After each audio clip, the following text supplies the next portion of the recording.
Ayaw lang yung tumuloy. Oh.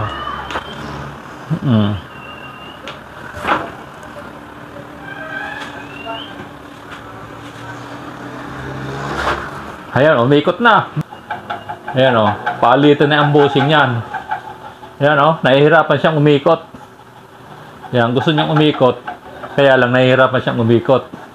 Ayan o. Ipakikita ko sa inyo kung paano magpalit ng bushing. Babaklasin natin yung ventilador. Ayan o, tuloy-tuloy ng ikot niya o. Uubra ba naman niya sa ventilador? Sa tuwing paandarin mo, bubuksan mo yung grills niya. Eh, hindi naman pwedeng ganoon palagi. Kinailangan, pag pinudot mo yung push button, kinailangan umikot siya. Yun ang ayusin natin na problema dito sa ventilador. Yan, patayin muna natin.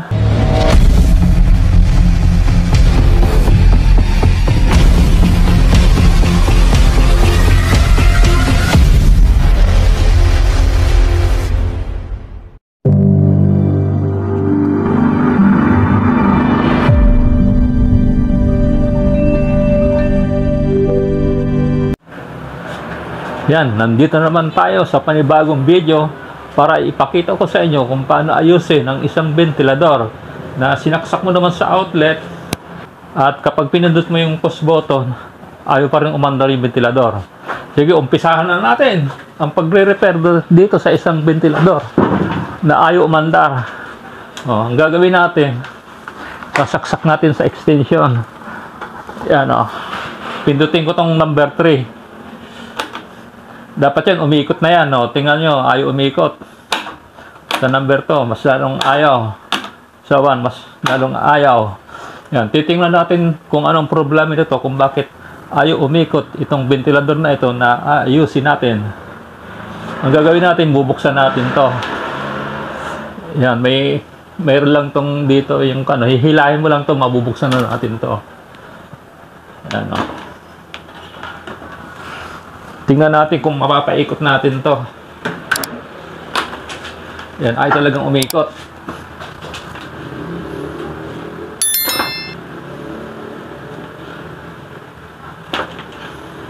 Tingnan natin kung mapapaikot pa natin to. Yan. Ayaw talaga. Yan, parang gusto niyang umikot. Ayaw lang niyang tumuloy.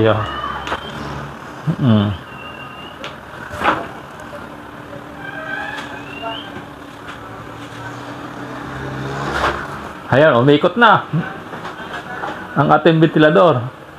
Yan yan, nakita naman niya ang problema. Para siya umikot, kailangan tutulungan po siyang umikot. Yan, kakamayin mo siya para umikot. Itutulak mo pa yung hélice para umikot. Yan naririnig niyo yung humahagit net. Yan. Ang problema niyan, yung bushing. Ayan palitan na ang bushing yan. Ayan nahihirapan siyang umikot. Ayan, gusto niyang umikot, kaya lang nahihirapan siyang umikot. Ayan ipakikita ko sa inyo kung paano magpalit ng bushing. Babaklasin natin yung ventilador. Ayan tuloy-tuloy ng ikot niya uubra ba naman niya sa ventilador? Sa tuwing paandarin mo, bubuksan mo yung grills niya. Eh, hindi naman pwedeng ganoon palagi. Kinailangan, pag pinudot mo yung push button, kinailangan umikot siya. Yun ang ayusin natin na problema dito sa ventilador. Yan, patayin muna natin at hugutin natin sa pakasaksak para hindi tayo makakuryente. Naririnig niyo yung ingay, yung parang humahagunot. Ang ibig sabihin niyan, yung bushing na ang may problema. Dito, madali natin malaman kung bushing ang problema niyan. Medyo matigas na siya Ayan medyo malagkit na yung bushing, kaya nahirapan siyang umikot. Para siya umikot, tutulungan mo ng kamay. Ayan kapag maganda yung bushing niya, sa number 1 pa lang dapat naandar na yan. Bubuksan na natin, hindi natin patatagalin to.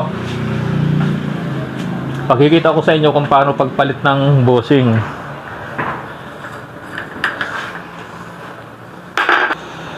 Tanggalin natin yung hélice. Yan, tabi muna natin to. Tapos ito, mayroon ditong lock. Yan, oh.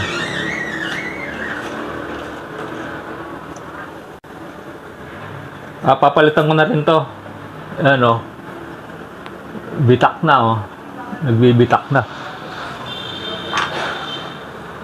Ito, matatanggal naman natin to. Yan, oh. Napakadali lang tanggalin. Simple lang. Kasi ito, mayroon dito mga screw. Kukuha lang ako ng screwdriver. Tatanggalin lang natin to. Ayan, o.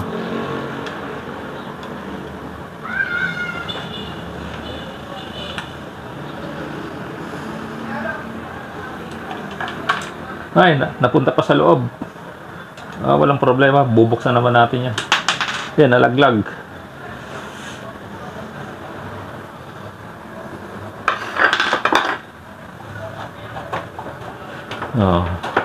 Ganyan lang. Tapos yung likod, pas ito, hihilahin natin to para matanggal natin itong takip.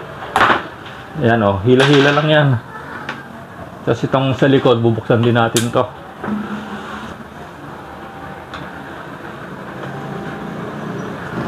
Ayan. Ganyan lang, kasimple. Ganyan lang kadali sa pagbabaklas ng ventilador. Kinahanglan yung mga binaklas nyo, itatabi ninyo para hindi mawala. Para pag sa uli, hindi na tayo problema. Yan, ipunin natin yung mga pinagtatanggal natin. Ayan. Medyo matigas. Gagawin natin, tatanggalin natin itong dito sa likod.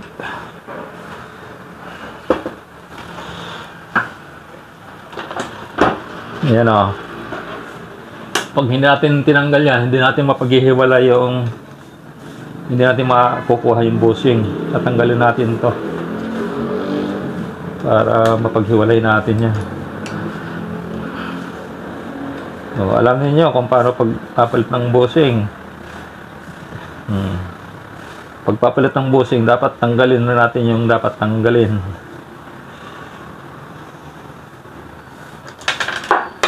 Ayan, ipon lang natin yan. Ayan, natanggal na natin to. Ito yung washer dito. Dapat yan naka-tipon. Tapos ito, kahit hindi na siguro tanggalin yan. May 4 na screw ito. Tatanggalin din natin itong 4 na screw. Ayan, o.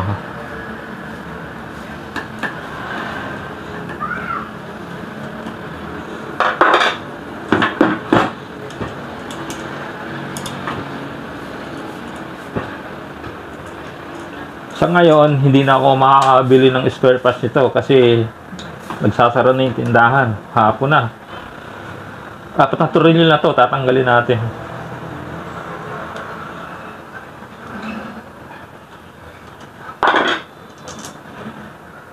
Ayan, o. May 2 pa tayong tatanggalin. Ito.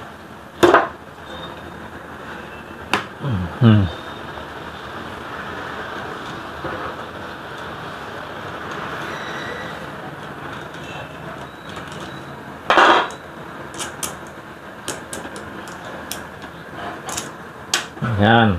Isa na lang.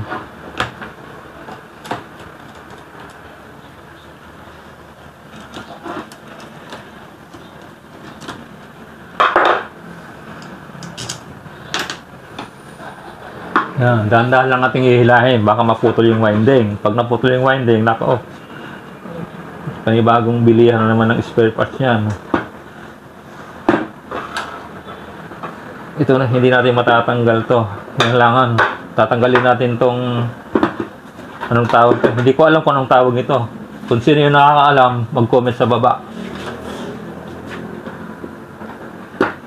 Ayan, madali lang tanggalin yan. Basta mayroon kang long nose. Pinalawang na. Tingnan natin kung makakalusot pa to. Kinakailangan maliha muna yan. Kinalawang na, hindi makalusot.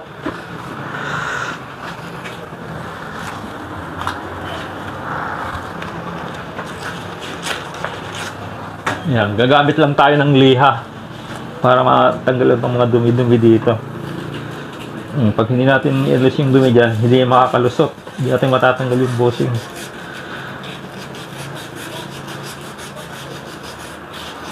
Ganyan lang siya. Tingnan natin kung mabubunot na natin. Ayun, nabunot na. Yun ang problema niya, no? Maluwag na yung shafting. Yung, tingnan nyo yung itim na itim niya, no? Ito yung nagiging malagkit. Ito yung pumipigil sa ventilador para sa umikot. Ayan, no? Yung bushing niya, medyo maluwag na siyang kaunti. Ang gagawin natin, papalitan na natin itong bushing. Madali lang tanggalin yan. Tutulak lang natin yan. Meron ba tayong pantulak dyan? Hindi na siguro itong long nose.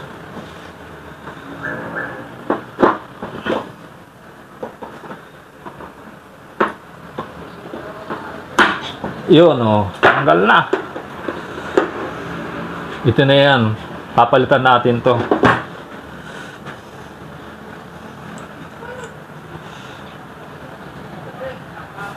Medyo maluwag na. Yan, o. Maalog-alog na. Kinahalangan yan, walang clearance yan. Dapat konting-konti lang ang clearance yan. Sa ngayon, nagkakaroon ng gap sa pagitan ng bushing at ng shafting. Kaya nagkakaroon ng sunog. O, yung kulay brown yan, o yung parang dumi, yan yung pumipigil sa ventilador para hindi makaikot. Malagkit kasi siya, oh. Papalitan natin ng ganito, itong tawag nito, bushing at shafting, papalitan natin. Dadaling ko to sa tindahan para may sample. Yung isa, papalitan na rin natin tong ditong isa. Kaya lang iingatan natin yung winding. Hindi ko muna siya tatanggalin, parehas lang naman sila. Yan, oh. Bukas bibili ako ng bushing at ng shafting para umayos ng ikot ng ventilador natin. Yung dito sa shafting may sugat na, hindi na pwedeng gamitin, papalitan na rin natin to. Yan, makabilaan, may sugat na, dapat yan malinis. Yan, oh. Hanggang dito na lang muna ang ating pagbibideo. Yan, sa susunod ipakikita ko sa inyo kung paano ikabit yung bushing at makikita niyo kung anong resulta nung pagpalit natin ng bushing dito sa ating ventilador.